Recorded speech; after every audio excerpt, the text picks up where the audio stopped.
Draugi, es nekad nebiju domājis, ka tā ķiplot mērcīta dipīga tik garšīgi smaržo. Kā jūs redzat, jauna tematiskā cepurīte. XXXL. Lēnām pa iksiņiem metīsim nos, kā saka. Dodos pie čomaka. Protams, ar kājām, jo te ir kāds 0,7 minūtes 6, ko iet. Līdzmaisiņš ar produktiem. Priekš vakariņiem. Taisīs tur ēst. Kā saka, hokejs bez alus ir daļslidošana. Tas nozīmē, ka šobrīd tā ir daļslidošana. Šodien mēmā kā spriedz, tāpēc prasās greipfrūtiņu ielēs pašā vakarā. Tagad vēls ir gandrīz 10, bet bez šitā nekā un ūdenīts.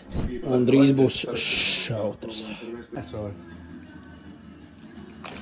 Šitie zamani skatās virsū. Vēršīgs, jā? Pulkstens 2. Ej mājās. Beidzās šautrs, uzspēlējām vēl galda spēli. Ievilkās. Šodien apēsts aptuveni 1300 kalorijas. Tās 2 ēdeņreizes, tās bija jau pa 600, plus 1 banāns un 1 greipfrūts. Ūdenīt šodien vairāk izdzerts. Tā ir labā lieta. Tagad jāķer miedziņš. Būtu vēlams rīt negulēt ilgāk pa 10. Skatīsimies, kā man tas sanāks. Čībā rīvā everybody.